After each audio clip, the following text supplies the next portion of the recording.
这有人说啊，相亲就像货比三家，这话也没毛病。但有的人是比较来比较去啊，最后不是选的性价比最高的，而是选了一家最贵的，还自己买不起。今天有一个姑娘在我办公室里哭嘛啊，说自己后悔了，哎呀，直接是给我整抑郁了。这姑娘是95年的，今年28岁，普通本科，国企工作。哎，长得确实漂亮，绝对有8分以上。她一开始来找对象的时候啊，要求总结就是想找一个差不多条件的。那毕竟马上30了嘛，表示啊自己也不想挑了。我就给她介绍了一位93年的，今年30岁，是985硕士，在上市公司上班，这有车有房，年薪是在25万左右。第一次见面，两人感觉都不错，相处了有1个多月啊，见了有3、4次。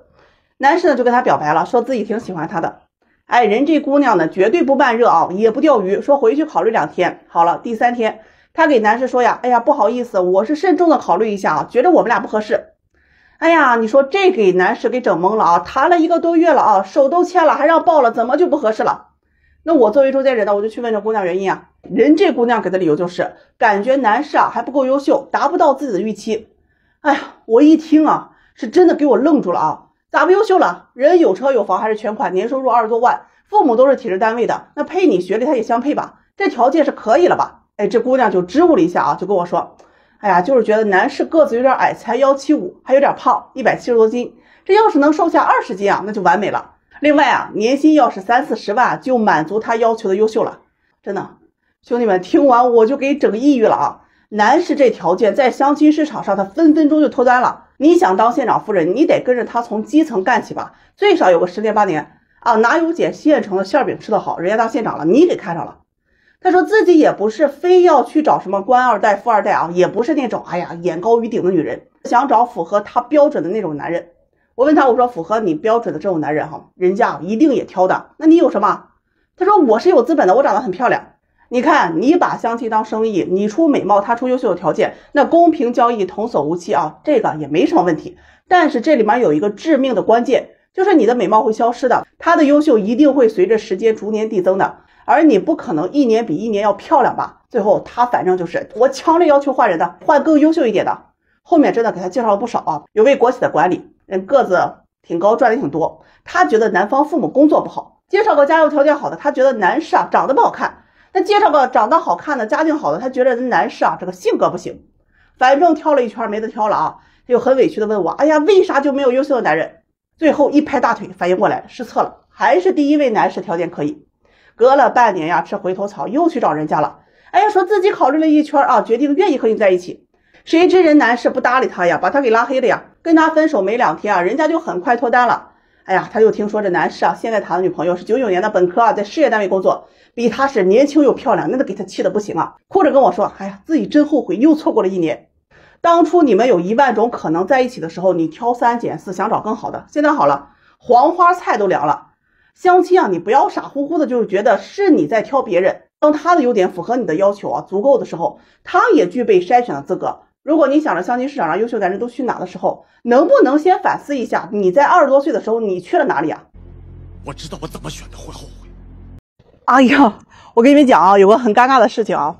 哎呀，现在那个网络大数据是真牛啊！我高中班主任看到我视频了啊，这不是关键啊，关键是他现在单身啊。嘿，这还不是重点，重点是他要让我给他相老伴啊。哎呀，这就有点尴尬了啊。我那个班主任啊是男士，这个教物理的，57岁。当年我对他的印象就是啊，我都让他揍了好几回了。但他今儿跟我说呀，自己其实骨子里是一个很温柔的男人。哎呀，我暂且相信了啊。这不儿子家庭稳定了，自己就想找一个老伴儿嘛。现在是有车有房有社保啊，又在编制单位，还有2年半退休。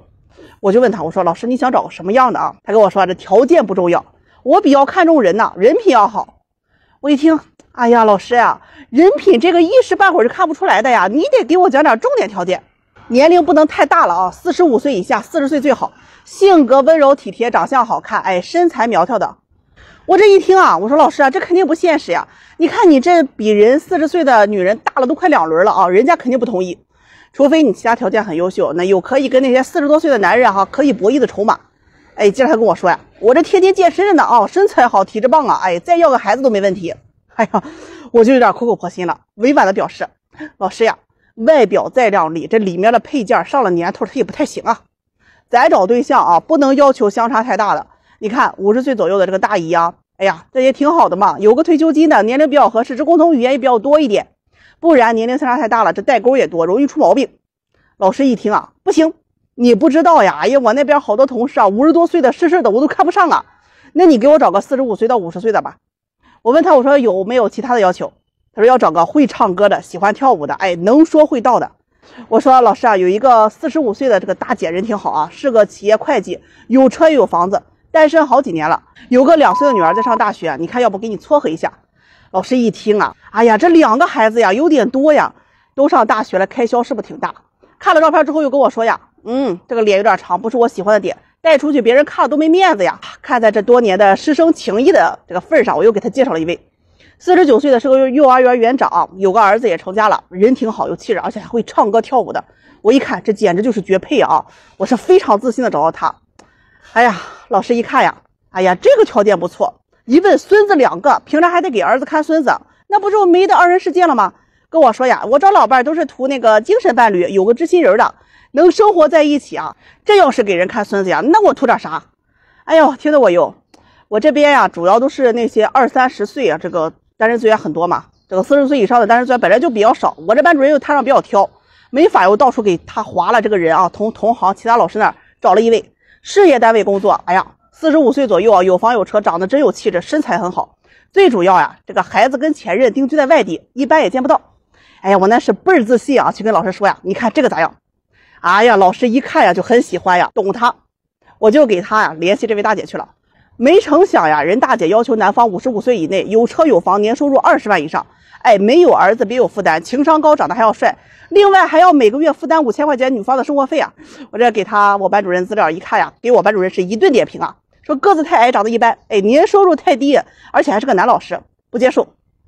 哎呀，说到这回复，说完了，回去得给我老师委婉的说呀，我说人家觉得你年龄差的有点大啊，赚的不太多。好了。哎呀，这把我班主任给气着了，到底那脾气啊又给亮出来了，给这大姨啊一顿输出啊，这女方能耐不大，要求不小。哎，情绪好点了跟我说，小张啊，给我换个人吧，我这人生大事啊就交给你了。哎呀，那一瞬间呀，我是一哆嗦呀，我是欲哭无泪啊。Hello， 宝子们啊，今天给你们讲个悲伤的故事。哎呀，谈恋爱这事儿啊，它一般都不太让人省心的。有一对男女啊，2人大学同学。也是大学临近毕业谈的恋爱，这姑娘父母啊家里条件比较好，在事业单位工作，男方父母是农村家庭啊，这个爹妈都是在城里务工的。这姑娘一开始就有点看不上男方家庭嘛，毕竟相对于她来说啊，反正比较差的。感情当中啊，这条件比较好的一方啊，这脾气就容易大一点。平常呢，这姑娘就比较作闹，好在这男友的脾气比较能忍啊，一直就让着她。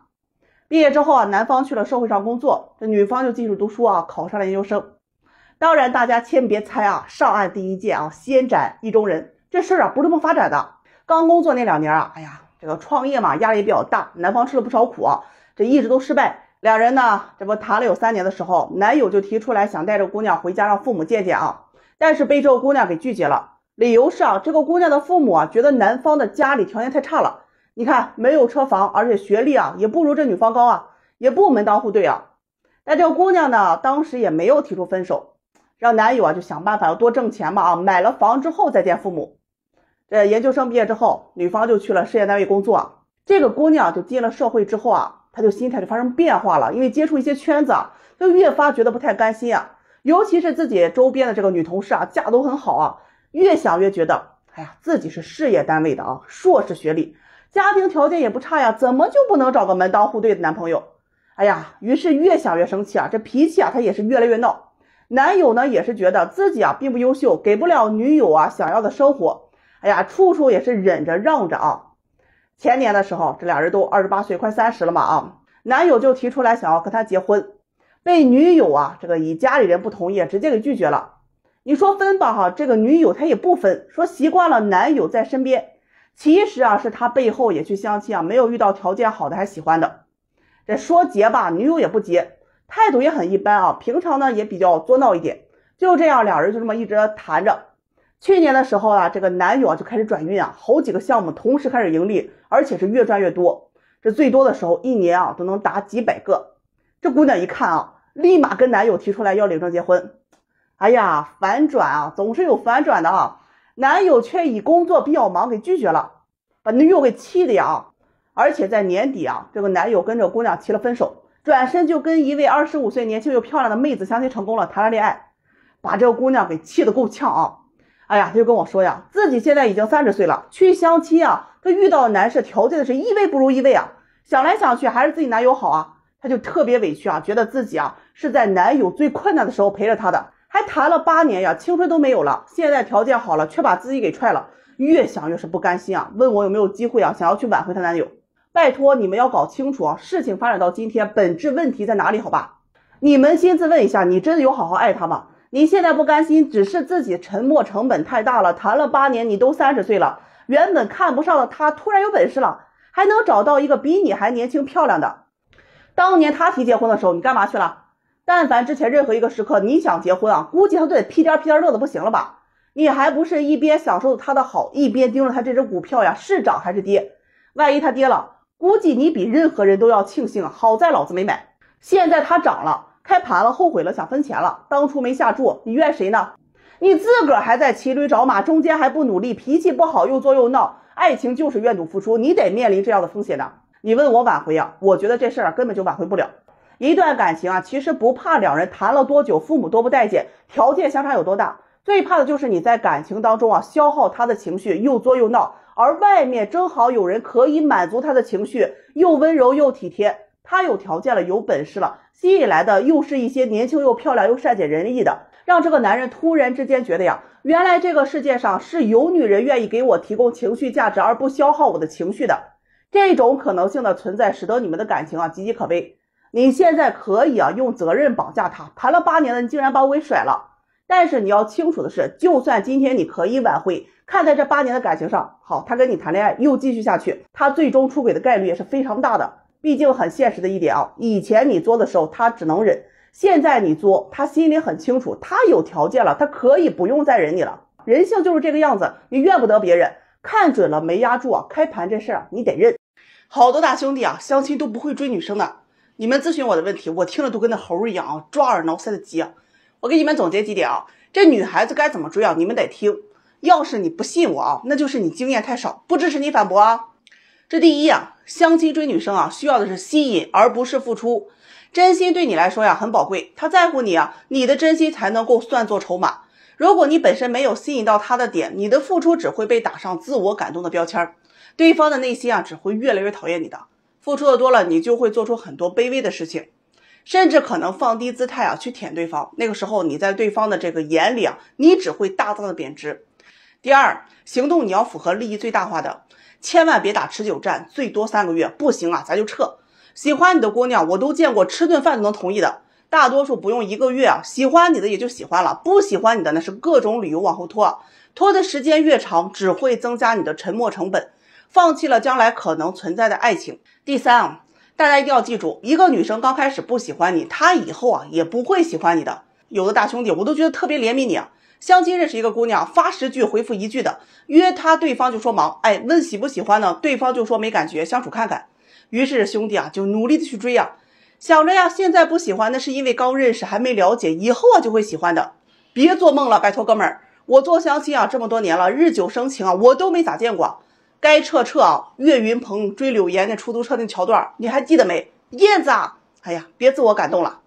这第四，相亲找老婆你一定要看人品，鉴别方法非常简单，就是看他是否是双重标准。比如说呀，我不喜欢爱玩的男人，那你就看他自己爱不爱玩啊。再比如说啊，他喜欢大方不抠的男生，你就看他自己抠不抠门啊。请你吃10会儿饭啊，你抠的连1会儿都不请，这么个铁公鸡，付出都不愿意的，你指望他能跟你好好过日子吗？哪来的让他回哪去？喜欢你的姑娘都不好意思让你请这么多次的，隔3差5都会主动送个礼关心关心你的。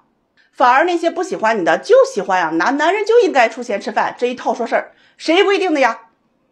第五啊，一个女生和你相亲啊，一开始对你很好很喜欢啊，也很积极，但是后来呀突然就变得忽冷忽热，那她并不是爱你，只是一时冲动，要么就是有其他的男生出现，她在权衡利弊啊，她也在纠结啊，要选谁呀？要么她之前刚跟男朋友分手，然后你就出现了，找了个替补，现在人男朋友又回来找她了。总之啊，事出反常必有妖，人若反常啊必有刀，这一点你得好好品。第六啊，相处的感觉很重要。有的兄弟啊，人家要是不喜欢你，你热脸贴冷屁股，你就是爱贴，最后感动了自己都没有感动他。追女生的过程一定是让你感觉轻松愉快的，感觉都是相互的。如果你觉得很拧巴尴尬又难受的，那就说明这段感情发展的就不对有研究显示人的情绪它75%都是由嗅觉产生的，所以这个嗅觉呢，它会更加容易的去激发出大脑的一些情感，激发女性对另一半所有的幻想。你看这款小众香水，它里面添加的是雪松琥珀和宫廷香，就是那种若隐若现的淡香，这气味莫名的就让人有一种很心动很温柔很踏实的感觉。这个女生永远都无法抗拒那种很温柔很踏实的男生，而且它的瓶身设计都很漂亮，拿起来都是蛮有重量感的。打开这个瓶盖你可以少量的喷一些到这个袖口手腕或者是领子上面，而且你一直喷这一种味道，就会让女生对你这个身体上的气味产生一种依赖感，让她觉得哎呀，这个味道就是你身上很独特的味道，感觉一下子就上来了。相亲除了条件合适一定要多问问自己感觉舒不舒服，如果不舒服兄弟赶紧撤凡事点到为止。这些理大家得自己悟，哎呀别总是问我，让我觉得哎呀替你们着急这些都是别人栽过的跟头，你可别再往坑里跳了保点命。我跟你们讲今天一姑娘来找我介绍对象，让我见识到了啥叫做梦天花板。她先是问我老师，我为什么一直嫁不出去呢？我问她你是不是择偶要求太高了？她说我要求一点都不高市中心有车有房，年收入20万，工作稳定，阳光帅气温柔体贴就可以。我掐指一算呢，姑娘你这命中缺男人你带上身份证去12306订票，去四川一个叫乐山的地方，哎呀你拜拜大佛你让他起来，你去做呀。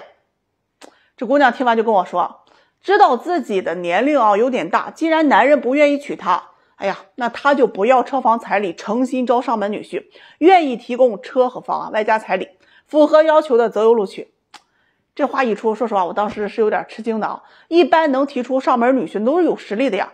我问他你可以先自我介绍一下，说说你招上门女婿的要求，我这边粉丝也可以线下有资源，看看有没有合适你的。他说自己今年32岁老家是有车有房，年收入15万，本科学历，父母在国企退休，独生女。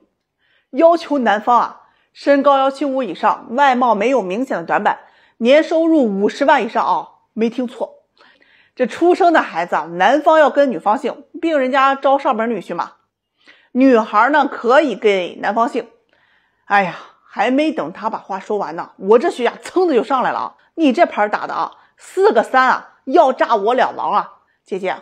你这是招上门女婿他说对我给男方彩礼，也不用男方买车买房这不就是招上门女婿吗？还有姐妹儿，你是市中心全款车房吗？他说不是。你给多少彩礼？他说手上目前存款10万，愿意全部都给出但是希望男方能够把这个钱带回来，家庭使用。哎呀听完我跟王爸当时那一瞬间感觉特别无奈我真的是头回听上门女婿这样式的。你知道这种上门女婿是啥样的吧？上一个找我招上门女婿的姑娘人父母是在温州做生意的，哎呀年收入多少我就不说了，但人家招女婿的条件一套全馆市中心的房子直接落男方的名下，一辆这个宝马5系代步车给男方家里补贴30万，女方全包婚礼所有开销，吃喝拉撒睡衣食住行女方全管，这才叫上门女婿。好家伙你这要求你找人大佛人估计都不愿意给你让座的。这姑娘听完说，哎呀我目前还没有这个能力，但是以后会对这个男方好，虽然上门但依然会尊重他。我一听婚后工资给男方不？他说不给。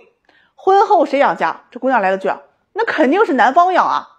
大妹子我真的是让你给整无语了公司招聘人还得写个高薪诚聘呢，给人说好福利待遇，你一个个体工商户去挖人年薪50万的企业高管，给的条件是月薪3000包吃住，那谁跟你玩付费当上门女婿哎呀让人笑掉大牙，大白天这不做梦吗？这条件男人图你是1亩3分地还是图你管吃管住10万彩礼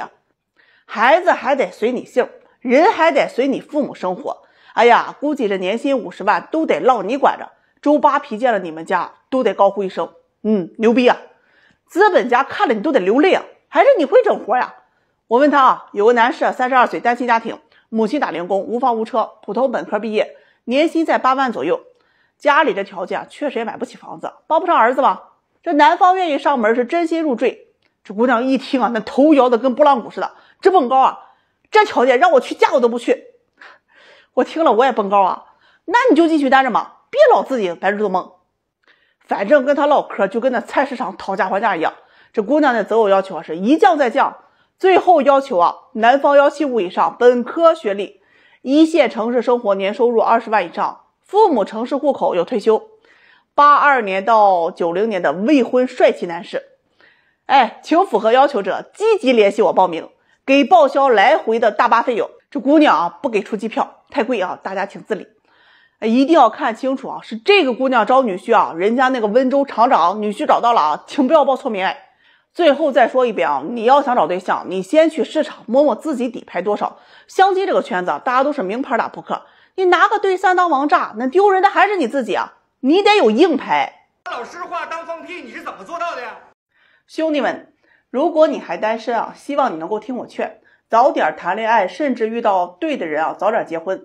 我进入婚恋这个行业已经快有10年了，现实它是真的很残酷的。你在20岁遇到的姑娘多数都是和你同龄的。这个年龄大家其实都在相信爱情，很容易被感动。什么车房彩礼根本不那么重要。或许你只需要对她好，她就愿意陪你去住出租屋，陪你一起创业，陪你共患难，愿意对你好。这个时候的感情其实现实成本是最低的。你们争吵之后分了手，你就会认为在一起好麻烦你想换人或者干脆单身就好了，因为你年轻嘛，所以你是有底气的。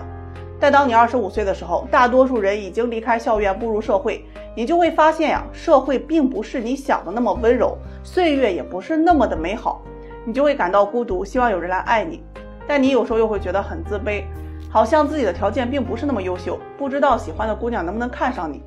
这个年龄段的姑娘呢，很多都谈过恋爱，被感情伤过，在步入社会工作之后，她们就会越来越觉得面包和爱情好像只有面包才可以吃饱。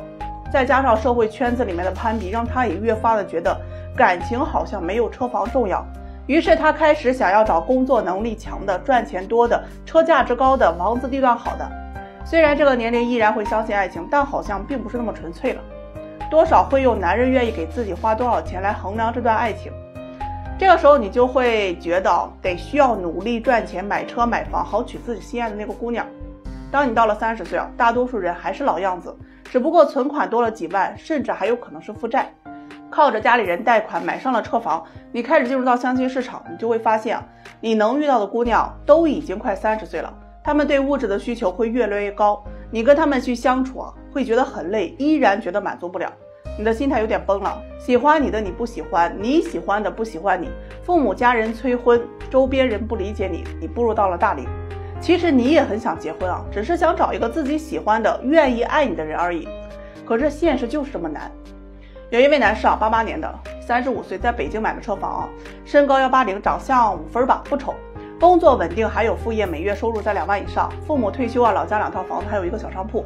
结果相亲呢，遇到的都是30多岁的姑娘，她被人挑剔，绝大部分嫌弃她的房子远在外环的，还有一部分呢嫌弃她月收入太低过不上无忧无虑的生活，还有嫌弃她不是北京户口的，嫌弃她爸妈时不时还要过来住的，嫌弃她的日产车太低档，还是个外地车牌的。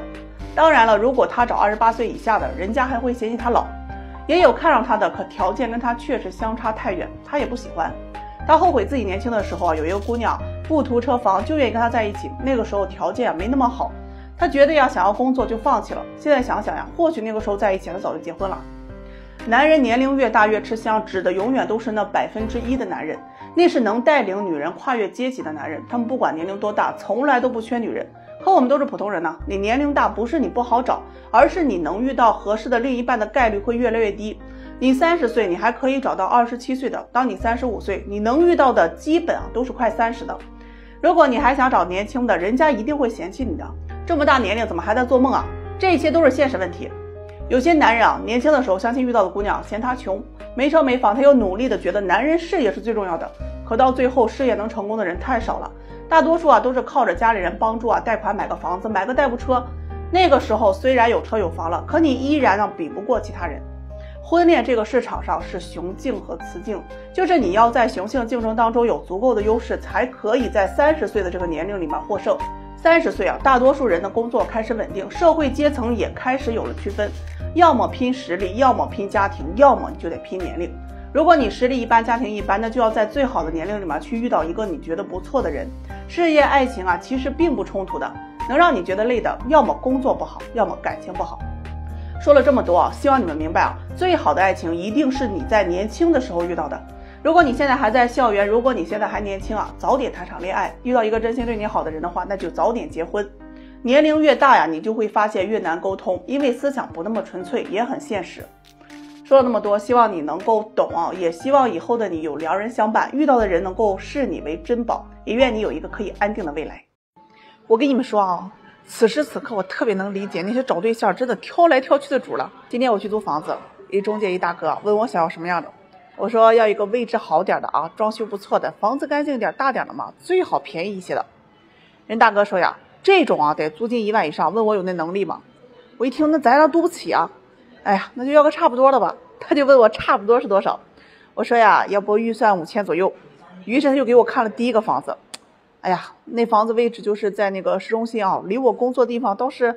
特别近，但装修就是那破破烂烂啊，就这长相我是一点都没看上。我说我不喜欢。大哥就说，就这地段你还不喜欢？你知不知道这里房价最高啊？房东就是因为装修不咋地才给你便宜了那么多，咋你还没看上啊？我说呢，我呢也不想委屈自己啊，他就开车带了我去了下一个地儿。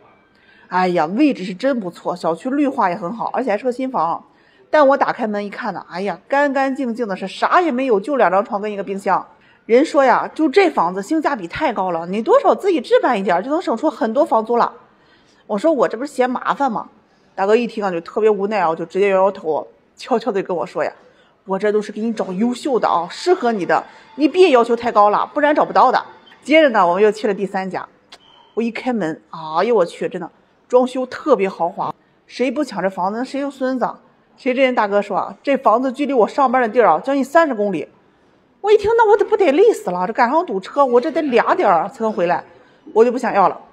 大哥那血压就蹭蹭蹭往上拱啊，就你这预算，哎呀，还既要又要，又想要这装修好看的，还得地理位置好的，还要便宜的，你就给我那5000，非得想要那1万的待遇，你咋就没个自我认知呢？那一瞬间啊，兄弟们，真的我突然间特别共情，感觉来的就是这么快。为啥找对象就挑来挑去了？然后啊，大哥就带我去了另一家，差点没让我给他气吐血。这房子位置是不错啊，装修也可以，家电齐全，就是没那么好，但是就是绝对也不差啊。我当时就感觉，哎呀，凑合一点吧，就还在那纠结啊，要不要，要不要的。这大哥急的呀，你还在这挑的，就这房啊，你就等着看吧，一进市场就立马就没了，你还不抓紧，就让人给挑走了。我说能不能先看看其他的呀？我就比较比较嘛啊。他又带我看了2家，结果就是越看质量越不好啊，我就开始后悔啊，就赶紧跟大哥说，那我就要刚才那家了。大哥立马打电话给人房东啊打过去，一听啊，刚刚让人给定了。那一瞬间啊，伙计们真的心塞又后悔，共情来的就是这么快呀，兄弟们，我后悔了，真的，以后我再也不挑了。